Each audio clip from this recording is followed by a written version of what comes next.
교회에서 우리가 자주 사용하는 말들 중에 한편으로는 동의하지 않을 수 없으면서도 또 다른 한편으로는 그냥 마음에 들지 않는 말들이 몇 개가 있습니다. 그 중에 하나가 죄 없는 자가 먼저 돌로 치라는 말씀입니다. 인간이 가지고 있는 죄성으로 인한 그 죄의 가능성은 어떤 사람도 죄로부터 자유하지 못하게 만들고 또 어떤 죄로부터도 자유하지 못하게 만듭니다. 절대로 안 넘어갈 사람은 없어요. 그리고 또한 절대로 안 넘어갈 죄도 없습니다. 그래서 사람은 다 넘어질 가능성을 가지고 있고, 그리고 또한 어떤 죄에 대해서도 누구도 감히 나는 그 죄는 절대로 짓지 않을 것이라고 자신할 수 있는 그러한 죄도 없을 겁니다.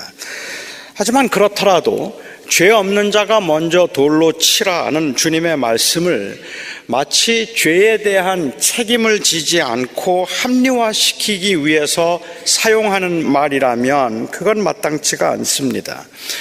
명백한 범죄 사실이 있는데 그 죄에 대한 책임을 묻지 않고 덮어주는 것이 용서인 것처럼 말하고 아무도 그 죄에 대해서는 책임을 지려고 하지 않을 때 우리는 사랑을 느끼기보다는 오히려 불의를 느끼게 됩니다. 책망과 징계는 미움이고 가리고 덮어주는 것은 사랑이라는 이 극단적인 이원화는 사람을 세우기보다는 오히려 사람을 넘어지게 만들기 십상이고, 또한 그래서 그 사람들이 속해 있는 공동체를 어지럽게 만들 수도 있습니다. 경우에 따라서는 책망과 그리고 징계가 사랑이고 가리고 덮어주는 것은 무관심과 현실 회피일 수 있음을 우리가 안다면 죄 없는 자가 먼저 돌로 치라는 말로 죄를 은폐하고 두둔하거나 아니면 혹은 권면과 책망을 돌로 치는 정죄의 행위로 간주하는 것이 교회나 혹은 어떤 공동체들을 불의의 온상으로 만드는 데 일조했음을 우리가 부인할 수 없을 것입니다. 주님께서 죄 없는 자가 먼저 돌로 치라고 말씀하신 것은 사람에게는 다 누구나 죄의 가능성이 있기 때문에 아무도 판단하거나 혹은 남을 그 죄를 정죄할 만한 자격이 없으니까 남의 잘못이나 남의 허물에 대해서 판단하거나 혹은 지적하지 말라고 말씀하시는 것이 아니라 오히려 죄 없는 자가 먼저 돌로 치라는 말씀은 계급과 신분에 의해서 스스로를 의롭게 여기지 말라는 말씀이었습니다. 그러니까 죄 없는 자가 먼저 돌로 치라고 하신 그 말씀은 자기 스스로를 의롭다고 생각해서 그래서 다른 사람들을 판단하고 있는 바로 그 스스로를 의롭게 여김으로부터 비롯된 그 무정함을 주님께서 말씀하신 것이었다면 우리는 잘못된 것들은 지적해야 될 것이고 시정해야 할 것이지만 물론 사랑으로 해야 할 것입니다. 비슷한 말이기는 한데 제가 쉽게 동의하기가 어려운 또 다른 하나가 있다면 그것은 우리 중에 가룟 유다와 다르지 않은 자가 어디에 있는가라는 말입니다. 예수님을 배반하고 팔았던 유다처럼 유혹에 빠져서 예수님을 배반할 수 있는 가능성은 누구에게나 있으니까 우리도 가룟 유다와 다를 바 없을 것이라고 사람들은 말합니다. 예수님을 실제로 배반한 사람이 있다고 할지라도 그래도 그 사람을 우리가 함부로 정죄할 수 없음은 우리도 곧 가룟 유다와 같은 사람들이기 때문이다라고 말을 하는 거죠. 틀린 말은 아닙니다. 우리는 모두가 다 예수님을 배반한 적이 있으니까요. 힘들고 어려울 때 우리는 예수님의 가르침을 잊고 살려고 했고 그 믿음의 고백에 합당하지 않게 행했던 그러한 경우들이 허다하게 많으니까 우리가 가룟 유다와 다를 바 없다 말한다면 틀리지 않을 겁니다. 하지만 그렇다고 하더라도 그래서 우리가 가룟 유다와 다를 바 없다고 말하는 것은 마음이 불편합니다. 우선은 어차피 사람은 누구나 다 가룟 유다라는 말로 죄를 너무 가볍게 여기거나 아니면 합리화시키는 것처럼 들릴 때 그런 말들이 마땅하지가 않고 죄의 가능성과 실제적인 죄를 동일시하는 것도 정의로워 보이지는 않습니다. 마치 미움과 살인을 동일한 죄로 여겨서 미움이 생기지만 살인을 하지 않으려고 그 미움과 그 치열하게 싸웠던 그 싸움조차도 무의미하게 만들어버릴 수 있기 때문에 그렇습니다. 하나님 앞에서 미움과 살인이 같은 죄, 모두가 죄가 되는 것은 사실이지만 그래서 미움과 살인이 같다 말할 수는 없을 것입니다. 우리 모두에게 가룟 유다처럼 주님을 팔 수 있는 가능성이 있다 할지라도, 심지어 우리가 주님을 배반한 적이 있다고 할지라도, 그래서 가룟 유다의 죄를 마치 모든 사람들의 죄인 것처럼 일반화시킨다든지 아니면은 죄를 짓지 않기 위해서 그래서 노력하는 그것들을 다 무력화시키려고 하는 것은 그것은 대단히 위험한 일이라고 생각합니다. 예수님께서 말씀하시면서 예수님께서 사람을 형제를 미워하는 자마다 이미 살인한 자라고 주님께서 말씀을 하셨지만, 주님께서 그렇게 말씀하시면 마치 자기는 살인이라고 하는 행위를 범하지 않았기 때문에 하나님 앞에 의롭다고 생각했던 그 사람들에게 하나님 앞에서는 그 스스로의 행위에 의해서 의롭다함을 여김을 받을 수 있는 사람은 아무도 없다는 것을 주님께서 지적하기 위해서 하신 말씀이었을 뿐이지, 그래서 미움과 살인은 같은 죄이기 때문에 사람을 미워한 것이나 살인한 것이나 똑같으니까 똑같이 취급해야 된다는 의미로 하신 말씀은 결코 아니었다는 말입니다. 사도 요한이 요한복음 전체를 통해서 누가 진정한 제자인가, 그리고 제자는 어떻게 살아야 하는가, 이것을 당시 교회에 말하고자 했다면 요한이 가룟 유다에 관해서 자주 언급하고 있다는 것은 대단히 중요한 일이라고 저는 생각합니다. 사도 요한은 흔들리고 넘어지고 죄를 짓는 사람들이 다 가룟 유다와 같은 사람들이라고 말하고 싶어 하지 않습니다. 아니, 오히려 그 반대입니다. 사도 요한이 하고 싶은 말은 우리는 가룟 유다가 아니라는 말을 하고 싶어 하는 겁니다. 그렇다면 가룟 유다는 어떤 사람일까요? 가룟이 무엇을 의미하는가 하는 것에 관해서는 의견이 여러 가지 의견들이 있습니다만, 일반적으로는 이 가룟이라고 하는 것은 지명일 것이라고 보는 입장이 그 대체적이니까, 아마도 여기에 가룟인 유다라는 말은 가룟 출신으로서 유다라는 이름을 가진 시몬의 아들이었다고 그렇게 저는 전제하고 이야기를 풀어보도록 하겠습니다. 저는 무엇보다도 오늘 본문에서 사도 요한이 가룟 유다와 그리고 시몬 베드로, 시몬 유다죠, 가룟 출신이었던 시몬의 아들 유다와 시몬의 아들 베드로를 대조하고 있는 것을 주목해 보고 싶습니다. 이 땅에서의 영광과 성공을 추구하면서 주님을 따라다니던 사람들에게 주님께서는 지속적으로 주님을 믿는 자는 마지막 날에 다시 살아날 것과 영원한 생명이 영원히 살 것이라고 하는 지극히 비현실적으로 들리는 이야기만 계속해서 하셨습니다.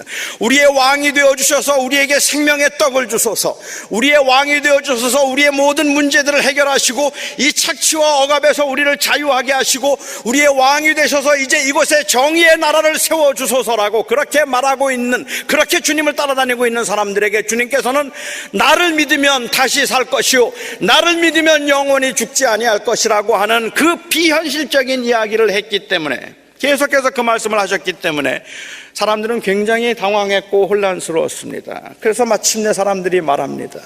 이 말씀이 심히 어렵도다. 누가 이 말을 듣겠는가 했습니다. 이 말이 너무 힘들고 어려우니 이 말을 누가 듣겠는가라고 그렇게 이야기를 합니다. 어렵다는 말은 단순히 이해하기가 힘들다는 그러한 의미는 아닐 겁니다. 예수님께서 하신 말씀이 너무 철학적이고 너무 심오하고 너무 현학적인 이야기이기 때문에 일반 사람들은 들으면서 도대체 그게 무슨 뜻인지 감이 잡히지 않고 논리적으로 따라가기 어려웠다는 의미에서 어려웠다는 말을 하고 있는 것이 아니라고 저는 생각합니다. 오히려 이들이 이 말씀이 심히 어려우니 who will hear his words, 그의 말을 누가 듣겠는가라고 말한 이 말의 의미는 당장 먹고 사는 게 힘든 백성들에게 천국 이야기, 영생 이야기는 별로 현실감이 없어서 현실과 연결시키기가 어렵다는 의미일 겁니다. 예수님 믿고 가난과 고난의 문제를 해결하고 잘 살려고 따라왔는데 죽어도 다시 살 것이라, 나를 믿으면 영원히 살 것이라고만 말을 하시니까 받아들이기가 어려웠을 거라는 말입니다. 예수 믿으면 잘 됩니다. 예수 믿으면 여러분의 문제 해결됩니다. 예수 믿으면 여러분들의 그 모든 어려운 형편들이 다 풀릴 것이고, 그리고 예수 믿으면 여러분의 자녀가 복을 받을 겁니다라고 이야기하면 이건 진짜 그냥 아닌 것 같아도 그냥 믿고 싶고, 그래서 그 어렵지 않게 따라가겠는데, 그런데 버리라 말씀하시고 포기하라 말씀하시고, 우리가 추구하는 삶은 그런 삶이 아니라고 말씀하시고, 영원한 나라를 바라보며 오히려 고난을 받으라고 말씀하시니 사람들은 너무 어렵다고 말씀합니다. 그러니까 그들이 어렵다고 한 것은 이해가 안 된다는 말이 아니라 따라가기가 힘들다는 말이고, 현실의 문제가 산적한데 한가롭게 영생 이야기, 천국 이야기 생각할 겨를이 없었다는 이야기입니다. 그래서 그들은 주님을 떠났습니다. 그들은 주님을 다 떠났습니다. 그렇게는 못 살겠다는 의미겠죠. 그때 주님께서 12명의 제자들에게 물으셨습니다. 요한은 처음으로 예수님 측근에 12명의 제자가 있었다는 것을 오늘 본문에서 언급을 합니다. 그리고는 주님께서 그 12명의 사도에게 예수님께서 묻기를 너희도 가려느냐? 그때 베드로가 대답을 합니다. 주여, 영생의 말씀이 주께 있사오니 우리가 누구에게 가오리까? 그런데 이 대답은 단순히 베드로의 고백은 아니었던 것 같아요. 여기서 1인칭 복수형을 사용하고 있는 것을 보면 아마도 베드로가 제자들을 대표해서 대표적인 성격으로 우리들이 왜 주님을 부인하겠습니까? 우리가 누가 주님을 따르지 않겠습니까? 라고 말하고 있는 것 같습니다. 12명 중에는 아무도 주님을 부인하거나 주님을 떠날 사람이 없다는 의미일 겁니다. 그런데 이 말을 베드로가 했다는 것이 재미있습니다. 베드로가 누구입니까? 나중에 예수님을 3번이나 부인했던 사람이 베드로 아닙니까? 예수님께서 내가 나를 부인할 것이라, 내가 나를 팔 것이라, 아니 내가 나를 부인할 것이라고 말씀하시면서 주님께서 친히 지적하셨던 두 사람이 바로 베드로와 유다입니다. 너희가 나를 팔 것이라고 말씀하시면서 내가 나를 팔 것이라고, 내가 나를 부인할 것이라고 말씀하셨던 모든 제자들 중에 특별히 주님께서 지적하셨던 사람이 바로 베드로였고, 그리고 유다였다는 말입니다. 베드로는 절대로 주님을 부인하지도 떠나지도 않을 것이라고 여러 번 장담을 하는데, 오늘도 베드로는 그 제자들을 대표해서 영생의 말씀이 주께 있는데 우리가 누구에게 가리일까라고 아주 교회적인 고백을 하고 있는 겁니다. 그 대답을 들은 주님이 말씀하십니다. 내가 너희 12를 택하지 아니하였느냐? 그러나 너희 중에 한 사람은 마귀니라. 물론 나중에는 그가 누구인지를 알았지만 제자들은 이 말씀을 들으면서 얼마나 어떤 생각을 했을까요? 얼마나 황당했을까요? 누가 마귀입니까? 64절에서 주님께서 말씀하시기를 너희 중에 나를 믿지 않는 자가 있다고 말씀을 하셨는데, 도대체 주님과 함께 따라다니고 2년 동안을 같이 했던 사람 중에 주님을 믿지 않는 사람이 누가 있단 말입니까? 누가 마귀입니까? 어떤 사람이 마귀입니까? 주님께서 가버나움에서 유월절을 맞이해서 오늘 이 말씀을 하셨다면 유다가 예수님을 배반하기 1년 전에 하신 말씀입니다. 이 말씀을 들으면서 아무도 진지하게 생각하지 않았을 겁니다. 아무도 자기가 예수님을 배반할 거라고 생각하지 않았을 겁니다. 사람들은 누구나 다 죄의 가능성이 있었고 예수님을 배반할 수 있는 가능성이 있었겠지만, 주님께서는 그 죄의 가능성을 가지고 누구든지 나를 다 배반할 수 있는 거야 라는 말씀을 하고 계시는 것이 아니라 아주 구체적으로 가룟 유다를 지목하면서 그가 마귀라, 그가 나를 팔 것이라고 주님께서 말씀하셨던 거죠. 그래서 예수님의 마음에는 가룟 유다가 있었던 겁니다.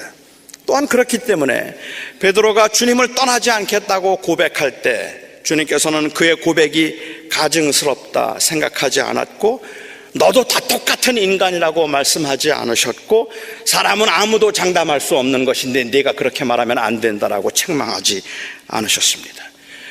베드로와 유다가 다 같이 예수님을 부인했지만 베드로와 유다는 달랐습니다. 그렇게 한 1년쯤 지나고 나서 마지막 유월절, 주님께서 잡히시기 전날 밤에 제자들과 마지막 식사를 하시면서 주님은 또다시 너희 중에 한 사람이 나를 팔 것이라고 말씀하셨습니다. 1년 전 주님께서 가버나움에서 유월절을 지나시면서 이제 그 가버나움에서 주님께서 이제 너희 중에 한 사람은 마귀라 나를 팔 것이라고 말씀하실 때는 제자들이 뭐 그런 일이 있겠는가라고 생각하고 그 말을 깊이 듣지 않았겠지만, 예수님께서 잡히시기 전날 밤 너희 중에 한 사람이 나를 팔 것이라고 말씀하실 때 제자들의 마음은 이제 달랐습니다. 1년 전과는 달랐습니다. 정말 두려웠기 때문입니다. 이들은 정말로 너무 지쳐 있었고 그리고 상황은 너무 긴박했기 때문입니다. 예수님을 잡으려고 작심한 그 당시 지도자들의 의도가 노골적으로 보이기 시작하면서 예수님의 제자들은 그들이 잘못될 수 있다는 생각을 하기 시작했습니다. 1년 전 예수님의 인기가 상승해서 수많은 사람들이 예수님을 따라다닐 때만 하더라도 기적과 이적을 보면서 마치 무슨 대단한 일이 일어날 것처럼 하나님의 나라가 곧 임할 것이라고 생각했던 그 확신에 찼던 때에, 그때와는 달리 지금은 너무 사태가 불안하고 너무 위험하다 싶은 생각이 들었기 때문에 제자들 모두가 불안했습니다. 그런데 주님께서 그때 또다시 너희 중에 한 사람이 나를 팔리라 라고 말씀하십니다. 그때 제자들은 돌아가면서 한 명씩 예수님께 물었습니다. 12명 모두가 다 물었습니다. Is it I, Lord? 주님, 납니까? 너희 중에 한 명이 나를 팔리라고 말씀하시는데 주님, 납니까? 주여, 내니까? 모두들 마치 주님께 약해진 마음을 들키라도 한 것처럼 근심으로 물었습니다. 그래요. 모두가 다 그래요. 언제 넘어질지 모르고 세상 물결을 보면 겁부터 나는 우리들은 주님을 우리가 배반할지도 모른다는 그 가능성 때문에 두려워하고 있는 겁니다. 그래서 마치 우리 보고 그런 말씀하시는 것 같아서, 나보고 그렇게 말씀하시는 것 같아서 자신이 없는 겁니다. 나는 아니죠. Is it I? 베드로는 그때 모든 사람들이 다 주를 버릴지라도 나는 주님을 버리지 않을 겁니다, 대답을 했습니다. 하지만 사실은 그것도 너무 두려워서 보인 허세였을 뿐일 겁니다. 그리고 주님께서는 베드로에게 내가 닭이 울기 전에 3번 나를 부인하게 될 것이다 라고 말씀하셨습니다.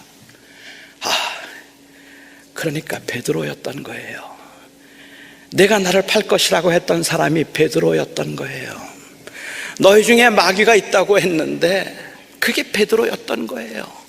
주님은 그 많은 제자들 앞에서 구체적으로 네가 3번 나를 부인할 거야 말씀하셨습니다.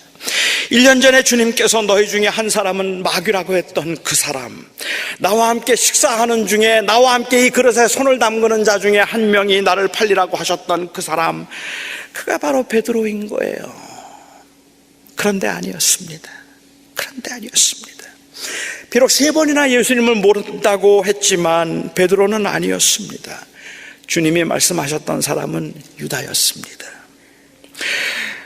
비록 베드로는 너무 두렵고 너무 놀라서 아니라고, 절대로 그럴 리가 없다고 그는 말했지만, 그렇게 자기가 부인하면서도 그 부인조차도 확신할 수 없었던 베드로였지만, 그래서 두려웠지만 주님은 베드로 보고 하신 말씀이 아니었습니다. 그렇다면 베드로와 유다가 뭐가 다른데요? 뭐가 다른가요? 사도 요한은 처음부터 달랐다고 말합니다. 유다는 처음부터 메시아에는 관심도 없었고 영생에도 관심이 없었습니다. 그는 예수님을 따라다니고 예수님의 말씀을 들으면서도 언제나 예수님을 이용하려고만 했습니다. 예수님이 십자가에 돌아가시기 전 그 엿새 전에 식사를 하시는 중에 나사로의 누이였던 마리아가 예수님의 발에 지금으로 한다면 한 3만 불쯤 되는 향유를 그 향유를 예수님의 발에 부은 적이 있었습니다. 그때 가룟 유다는 진노했습니다. 가룟 유다는 마구 화를 내면서 이 돈을 가난한 자에게 주는 게 낫지 어찌하여 발에 부어서 허비를 하느냐라고 그렇게 막 야단을 칩니다. 너무 예수님스러운 말입니다. 예수님은 원래 그러신 분이셨으니까. 그러니까는 가룟 유다는 화를 내면서, 아니 이 3만 불이면 가난한 사람들에게 얼마나 많은 도움을 줄 수 있는데 그런데 이것을 그냥 발에 부어버릴 수가 있느냐고 그렇게 막 진노를 하는 거죠. 그런데 요한은 그때 이렇게 증언합니다. 그가 이렇게 말하면 가난한 자들을 생각함이 아니요 그는 도둑이라. 돈꾀를 맞고 거기 넣은 것을 훔쳐감이러라. 그는 처음부터 돈에만 관심이 있었던 사람이라는 말입니다.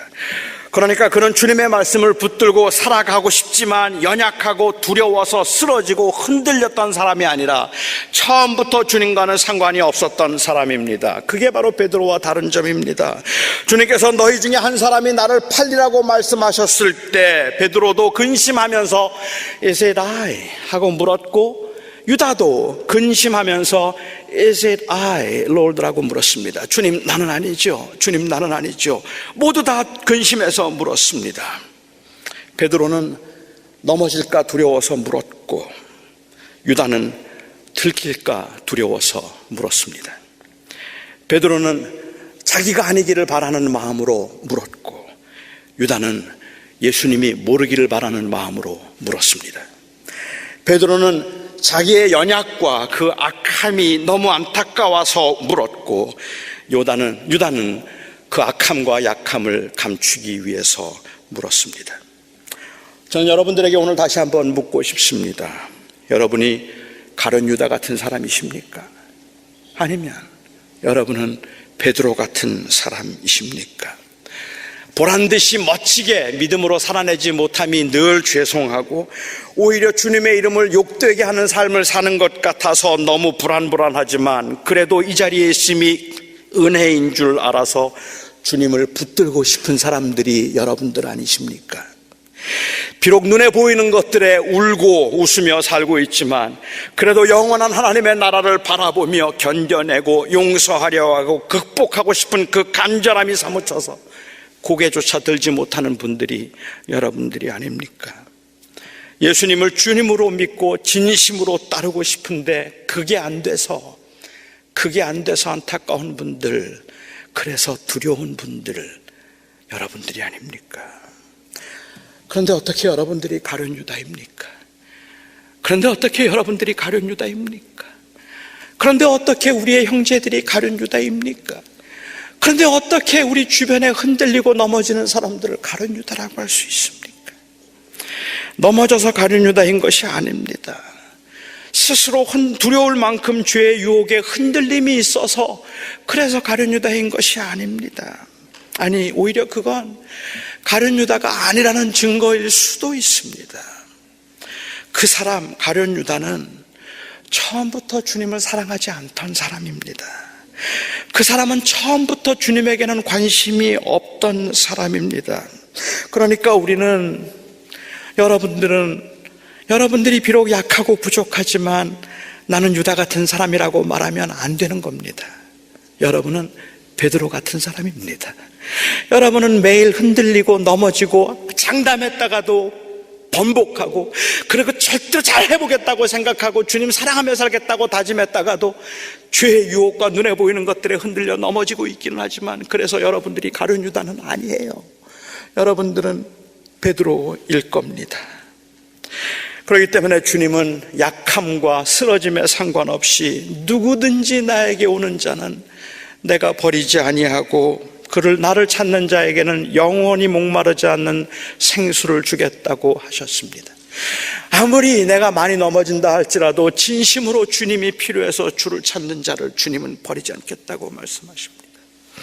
저는 주님께서 처음부터 주를 사랑하지 않고 하나님의 나라에 관심도 없었던 이 사람을 왜 끝까지 데리고 다니셨는지 잘 모르겠습니다.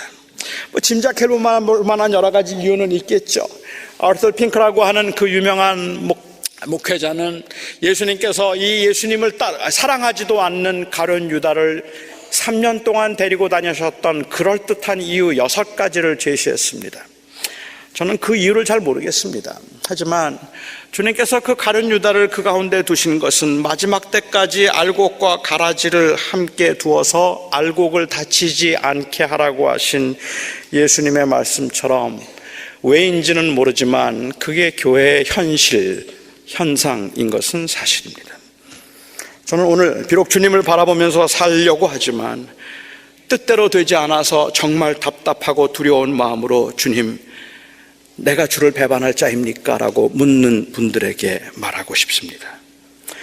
주여, 내니까 너무 두려워서 근심이 가득해서 마치 나 같아서 주님, 납니까? 를 묻는 여러분들에게 주님께서는 이렇게 말씀하시리라고 확신합니다. 넌 아니야. 너는 유다가 아니니라. 여러분의 그 질문이, 여러분들의 그 근심 어린 질문이 진실로 주님을 절실하게 필요해서 주님을 놓치고 싶지 않아서 하는 질문이라면 말입니다. 여러분들이 그 죄를 감추기 위해서 이 세상에서 여전히 내 나라를 세우고 싶은데, 하나님을 이용해보고 싶은데, 그럼에도 불구하고 그 하나님 앞에 내가 하나님을 이용해서 나는 이 세상에서 최고가 될 겁니다라는 그 궁극적인 목적을 이루기 위해서 스스로를 속이고 하는 질문이 아니라, 정말 예수님이 필요해서, 정말 하나님의 말씀대로 살고 싶어서 묻는 질문이라면 주님은 여러분들에게 너는 아니야 라고 말씀하실 것입니다.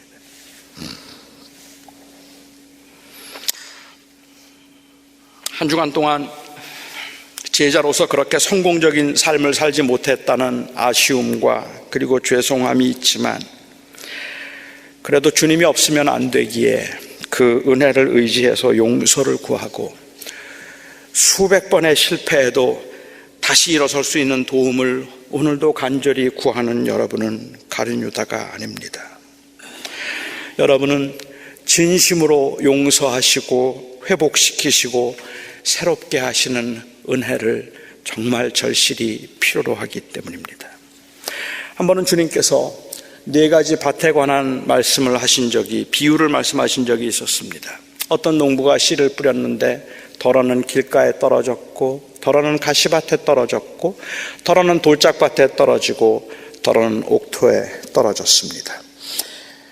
길가에 떨어졌다는 말은 복음을 들었지만 그 굳은 마음 때문에 받아들이지 않은 것을 의미하고, 가시밭에 떨어졌다는 말은 세상의 유혹과 재리의 유혹에 그 믿음이 흔들려서 주님을 떠났다는 말이고, 돌짝밭에 떨어졌다는 것은 환난이 있을 때에 그 환난을 견디지 못하여 믿음을 버리는 것이라고 주님께서 설명하셨습니다.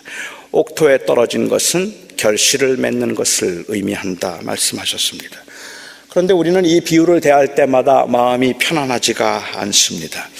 우리의 마음은 가시밭 같기도 하고 돌짝밭 같기도 하고 길가 같기도 해서 우리의 마음은 절대로 옥토는 아니라고 생각하기 때문에 그렇습니다. 우리의 마음의 상태를 보면은 우리의 마음은 항상 뭔가의 유혹에 흔들리는 것 같고 굳은 마음이 있고, 그리고 조금만 힘들어도 겁이 나서 피하고 싶고 뒤로 물러서고 싶은 충동을 우리는 늘 느끼며 살고 있기 때문에 내 마음은 가시밭 같고 돌짝밭 같고 길가 같아서 그래서 옥토는 아닐 거라고 생각을 합니다. 하지만 주님께서 이 비유를, 특별히 비유에 대한 설명을 제자들에게만 하셨습니다. 비유는 모든 사람들에게 하셨지만 이 비유에 대한 설명을 제자들에게만 하신 의도는 모든 사람들이 다 흔들리고 넘어진다 할지라도 옥토에서는 열매가 나는 법이니 낙심하지 말라는 의도였습니다. 우리가 옥토를 만들어서 주님의 제자가 되도록 하라고 주님께서 말씀하고 계시는 것이 아니라, 우리가 주님께서 진심으로 주님께 나왔기 때문에 주님이 우리 안에 계셔서 믿음의 길을 기어코 가게 할 것이라고 우리를 위로하기 위해서 주님께서 하셨던 말씀이라는 말입니다. 밭을 기경해서 옥토를 만들고 가시밭으로 옥토를 만들고 돌짝밭으로 옥토를 만들어서 그렇게 옥토가 되고 나면 제자가 될 것이라고 말씀하고 계시는 것이 아니라, 흔들림도 있고 유혹도 있고 시련도 있고 아픔도 있지만 너희가 내 안에 있으면, 내가 너희 안에 있으면 그러면 너희는 옥토다 말씀하고 계시는 겁니다. 결국은 사람을 옥토로 만드는 것은 어떤 옥토라 할지라도 옥토에 돌이 없을 수 없겠죠. 자풀이 없을 수 없겠죠. 거기에 굳은 땅이 없을 수 없겠죠. 하지만 그것이 열매를 맺는 것은 그 안에 예수가 계시기 때문이라는 말입니다.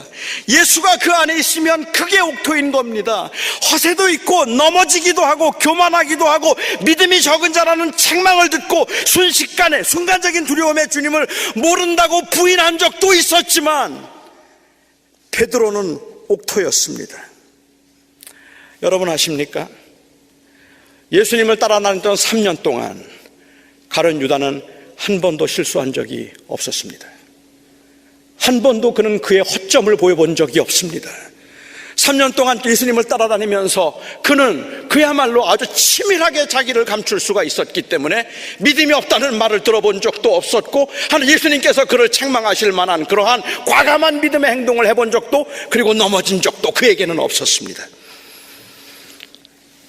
허물 하나 드러내지 않고 주님을 3년을 따라다니며 그 돈꾀를 맡았던 요직에 있었지만 유다는 옥토가 아니었습니다. 왜냐하면 그 안에는 예수가 없었기 때문입니다. 베드로는 수없이 넘어지고 흔들리고 주님 앞에 야단도 참 많이 맞았죠. 그런데 그는 옥토였어요. 그 안에 예수가 있었기 때문입니다. 가장 중요한 질문은 내가 흔들리는가? 내게 의심이 있는가가 아니라 예수님에 대한 우리의 마음이 진심인가 하는 것입니다. 내 마음이 진심인지조차 모를 만큼 심하게 흔들릴 때에도, 그래서 이 진심이 아니라면 너무 두려워서 주님 앞에 그 진심인가를 묻고 싶은 여러분들은 유다일 수가 없습니다. 그게 저는 믿음이라 생각하기 때문입니다. 베드로에게는 그 마음이 있었고 유다에게는 처음부터 그 마음이 없었습니다. 다시 묻고 싶어요. 여러분은 유다이십니까? 정말로 유다이십니까? 베드로는 아니십니까? 베드로라면 여러분들이 그래요, 주님, 나는 베드로예요 라고 그렇게 고백할 수 있다면, 실패의 수치로 고개를 들지 못하던 베드로를 찾아와서 내가 나를 사랑하느냐고 3번이나 주님께서 물으셨던 그 질문에 너무 자신이 없고 너무 두려워서 이제는 내가 주를 위하여 죽겠나이다라는 말 함부로 할 수도 없는 그러한 처절하게 상처받은 깨어진 모습이지만, 그럼에도 불구하고 그러지 않을 수가 없어서 아주 조심스럽게 내가 주를 사랑하는 줄 주님 아십니다, 이렇게 대답했던 베드로처럼 우리도 정말로 자신이 없어서 떨림이지만 대답할 수 있습니다. 내가 주를 사랑하나이다. 왜요? 예수님이 내 안에 계시기 때문입니다. 그 예수님이 우리의 생명이시기 때문입니다. 기도하겠습니다.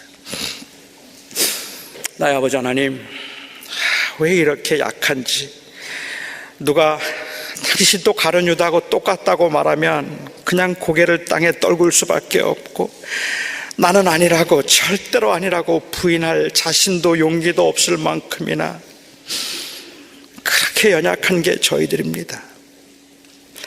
그런데 주님, 그런 저희 안에 주님이 계신 것을, 주님이 찾아오신 것을 저희가 믿습니다. 예수님이 우리 안에 계시기 때문에 오늘 이 시간에도 정말로 부족한 모습이지만, 누가 너도 가룟 유다라고 말하면 할 말이 없지만, 그럼에도 불구하고 주님, 오늘 이 시간에 저희가 주님 앞에 고백하고 싶은 것, 하고 싶은 것은 다시 주님을 붙드는 것입니다. 회복되고 싶습니다. 일어서고 싶습니다. 주님과 동행하고 싶습니다. 사랑하는 아버지 하나님, 누구든지 나를 찾아오는 자는 내가 결코 버리지 아니하리라고 하신 주님, 그 예수 그리스도께서 우리 안에 계심을 감사합니다. 예수님의 이름으로 기도합니다. 아멘.